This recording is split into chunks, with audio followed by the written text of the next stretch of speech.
Let's talk about linear versus exponential growth. So the first thing you need to do is in the website for financial literacy project, go to the project components, choose linear versus exponential growth.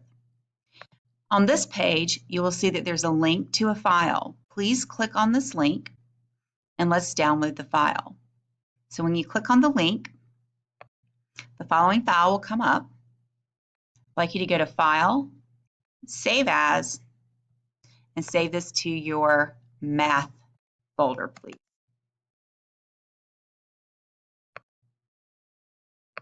So save it to your math folder. And okay, once you save it to your math folder, I'm going to go through and explain a couple of things to you. So first of all, you'll notice that we have a column called day and a column called base. So what I want you to think about this is as if you're getting paid $4 a day for 7 days. Kind of think of it that way.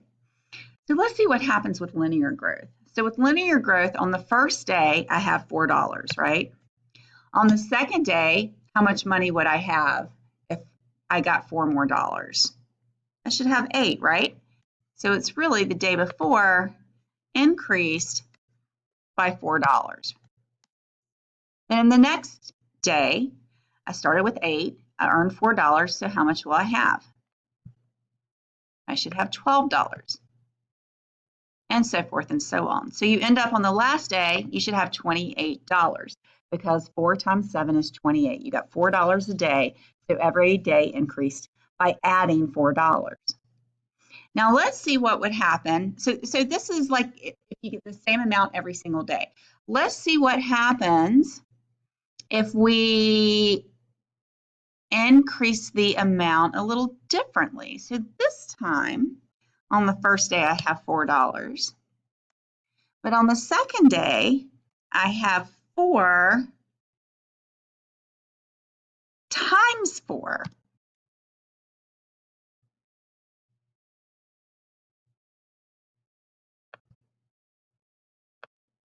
I forgot to hit my equals. So 4 times 4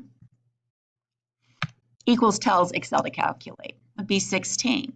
So what do you think we do for the third day? Instead of 4 times 4, it'd be 4 times 4 times 4. So this is exponents, 4 to the first power, 4 to the second power, 4 to the third power. I'm going to actually use my exponent.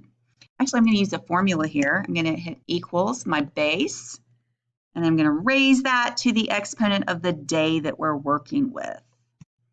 So that caret symbol, the top of a triangle is called a caret symbol. That means exponent. We're going to raise it to the third power. And now I'm just going to copy this formula down.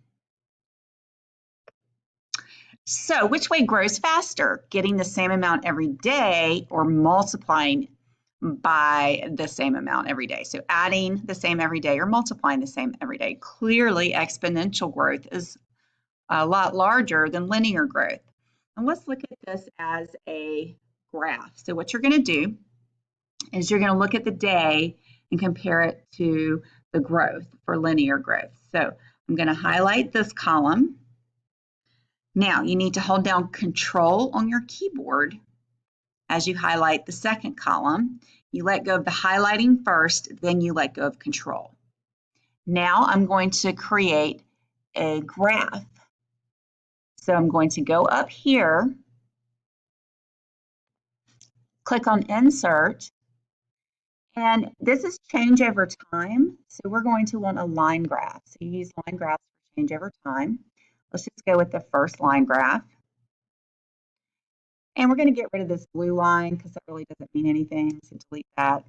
All right, so now what we see is over the 7 days here, we have an increase from starting at 4 and going up to 28, which is what we see over here under linear.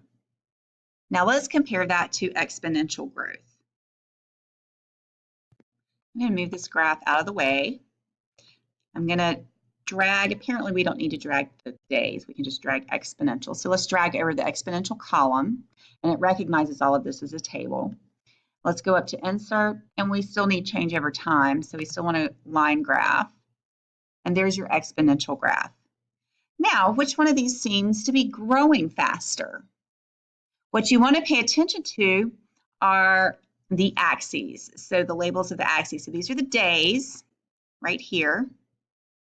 And then this is the amount of money right here. So if we were to really take these graphs and make them look right, we would go through and we would add labels and write money here and day there. And we'd write money here and day here so that they'd be easy to read. So clearly, exponentially, you end up with a lot more money at the end of 7 days than you do with linear growth. But you may not realize that, so why don't we put both of these on the same graph together?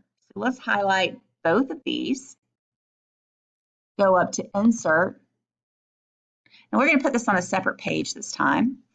Okay, we still change over time, so we're going to click there, and now click on the chart, and up here we're going to choose Move Chart, and we want it on a new sheet, so click on New Sheet, and call this, we'll just call it graph, and click OK.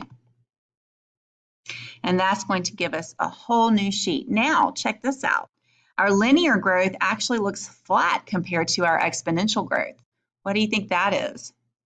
How much did we end up with at the end of 7 days? Wasn't it like $28? So it's like way down here versus up here we ended up with over $16,000. So it's really hard to compare them on one graph, which is why it was nice to look at them compared to each other side by side.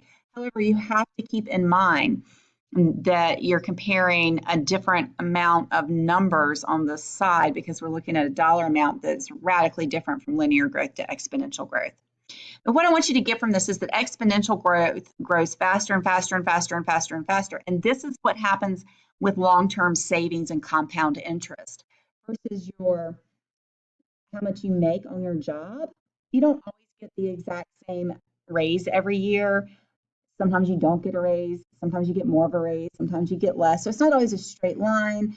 But if you could imagine little dots around this line being how much you get paid, you would have basically a straight line going through how much you get paid over time. And the change is not going to be that great. What does change is your savings because of compound interest. So compound interest is the way to have money make more money faster and faster and faster over time. Of course, you have to have a job to put the money into your savings.